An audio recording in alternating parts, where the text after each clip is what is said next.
అందరికీ నమస్తే. Welcome to Uma natural vlogs. నేను మీ ఉమాని. ఈరోజు మన వీడియో వచ్చేసి తోటకూర ఫ్రై ఎలా చేయాలో వీడియోలో చూద్దాము. ఆకుకూరలు ఇష్టం లేని వాళ్ళు ఒక్కసారి ఇలా తోటకూర ఫ్రై చేసుకొని తినండి. మళ్ళీ మళ్ళీ చేసుకొని తింటారు, అంత టేస్టీగా ఉంటుంది.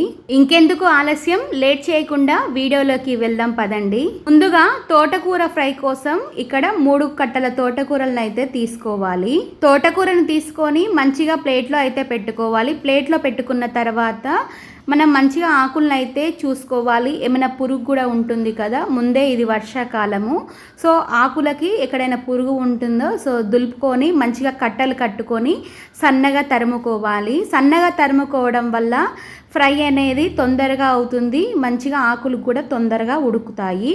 సో ఇక్కడ మంచిగా కట్ చేసుకున్న తర్వాత ఒక గిన్నె తీసుకొని ఇక అందులో అయితే వాటర్ తీసుకొని మనమైతే ఇప్పుడు కట్ చేసుకున్న తోటకూరలో అయితే నీళ్ళు అయితే పోసుకోవాలి. నీళ్లు మునిగేంత వరకు పోసుకోండి. తోటకూర ఆకులు అనేవి మునగాలన్నమాట. సో మంచిగా ఇప్పుడు కలుపుకోవాలి. తోటకూరని మంచిగా కడుక్కోవాలి. ఒక 2 నిమిషాల పాటు ఇలా జలపరించుకోవాలన్నమాట.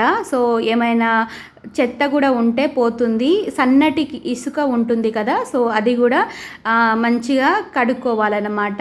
సో మనం కర్రీ చేసేటప్పుడు సన్నటి ఇసుక పంటికి తగిలి అస్సలు బాగుండదు టేస్ట్. సో మంచిగా చూసి మంచిగా ఒక 2-3 సార్లు కడుక్కోండి. అందుకే వాటర్ ఎక్కువ పోస్తే ఏంటంటే ఇసుక అనేది కిందికి ఉంటుందన్నమాట అడుగులో. సో ఎక్కువ వాటర్ పోసి కడుక్కొని జల్లి బుట్టి కంపల్సరీగా తీసుకోవాలి. ఎందుకంటే నీరు అనేది ప్లేట్లో అయితే నీళ్లు గుంజుతాయి అన్నమాట. సో వెంటనే మనకు ఫ్రై కూడా మంచిగా టేస్టీగా అవుతుంది.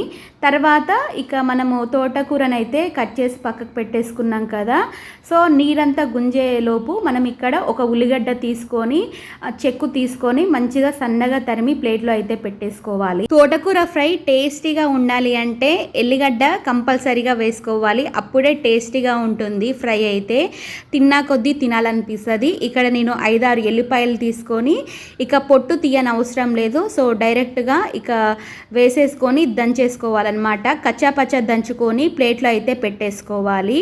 సో కచ్చాపచ్చ దంచడం వల్ల సో మనకి తినేటప్పుడు పంటికి తగిలి టేస్టీగా ఉంటుందన్నమాట. స్మెల్ కూడా బాగా వస్తుంది. మెత్తగా దంచని అవసరం లేదు. తర్వాత స్టవ్ ఆన్ చేసుకొని ప్యాన్ పెట్టుకొని ప్యాన్ బాగా హీట్ అయ్యాక ఒక 3 పావుల నూనె పోసుకొని నూనె బాగా హీట్ అయ్యాక ఒక 1/2 టీ స్పూను జీలకర్ర వేసుకోవాలి. జీలకర్ర వేసుకొని కరివేపాకు ఒక 2 నిమ్మలు వేసుకొని బాగా ఫ్రై చేసుకున్న తర్వాత మనం కట్ చేసి పెట్టుకున్న ఉల్లిగడ్డ ముక్కలను అయితే వేసేసుకొని ఒక 2 నిమిషాల పాటు బాగా ఫ్రై చేసుకోవాలి. ఉల్లిగడ్డ ముక్కలు ఎర్రగా అయ్యేంత వరకు మంచిగా ఫ్రై చేసుకోండి. సో ఎర్రగా అవుతేనే టేస్టీగా ఉంటుంది ఫ్రై. చిన్న చిన్న టిప్స్ పాటిస్తూ ఫ్రై చేసుకుంటే భలే టేస్టీగా ఉంటుంది. ఉల్లిగడ్డ ముక్కలు బాగా ఫ్రై అయిన తర్వాత మనం దంచి పెట్టుకున్న ఎల్లిగడ్డను కూడా వేసుకొని ఒక 2 నిమిషాల పాటు ఫ్రై చేసుకున్న తర్వాత మనం కడిగి పెట్టుకున్న ఆకుకూరలను అయితే వేసేసుకోవాలండి. తోటకూర మంచిగా కడిగినాం కదా, సో నీరైతే మొత్తం గుంజింది చూడండి, అందుకనే జల్లిబుట్టిలో వేసుకోవాలి. అలాగే డైరెక్ట్ వేసుకోవడం వల్ల సో నీరు మొత్తం అందులోనే ఉంటుంది, సో గుంజదు. ఫ్రై కూడా మంచిగా కాదనమాట, మెత్తగా అయిపోతుంది అనమాట ఫ్రై అనేది. సో నీరు అనిపిస్తుంది. సో ఇది ఫ్రై కాబట్టి కంపల్సరీగా జల్లిబుట్టి మాత్రం కంపల్సరీగా యూజ్ చేయండి. తర్వాత మనము తోటకూర పెట్టుకున్న తర్వాత దానిపైన ఇక పచ్చిమిర్చి ముక్కలను అయితే పెట్టేసుకోవాలి. సో అస్సలు కలుపుకోకండి, మళ్ళీ చెప్తున్నాను. తోటకూర మీదంగా పచ్చిమిర్చి మీదంగా కొద్దిగా సాల్ట్ వేసి డైరెక్ట్గా మూత పెట్టి 5 నిమిషాల పాటు మంచిగా ఉడకనివ్వండి. 5 నిమిషాలు ఉడికిన తర్వాత సో మూత తీసి చూస్తే ఇలా మంచిగా ఆకుకూర అనేది మగ్గిపోతుంది. సో మంచిగా నీరు మొత్తం గుంజిపోతుంది అనమాట. సో నూనె తేలుతుందనమాట. ఇప్పుడైతే కూరనైతే మంచిగా కలుపుకోవాలి. కలుపుకున్న తర్వాత ఒక 1/2 టీ స్పూన్ వరకు పసుపు వేసుకొని బాగా ఫ్రై చేసుకోండి. ఒక్కొక్క సైడు పచ్చకూర అని పిలుస్తారండి. సో ఆకుకూర అని పిలుస్తారు, పచ్చకూర అని పిలుస్తారు, ఒక్కొక్క సైడు తోటకూర అని కూడా పిలుస్తారు.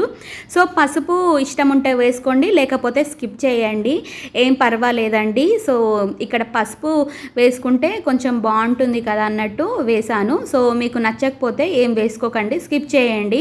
సో ఇక తర్వాత అయితే ఇంకా ఒక 5 నిమిషాల పాటు మంచిగా సిమ్లో పెట్టి కూర మగ్గించుకోవాలండి. సో అలా మగ్గించుకుంటే నీరు అంతా మొత్తం టోటల్గా గుంజిపోయి బాగా ఫ్రై అవుతుందన్నమాట. సో ఇక 5 నిమిషాల పాటు మూత పెట్టి మగ్గించుకుంటే కూర రెడీ అయిపోతుంది. చాలా అంటే చాలా టేస్టీగా ఉంటుంది. ఈ ఫ్రై మాత్రం తప్పకుండా ట్రై చేయండి.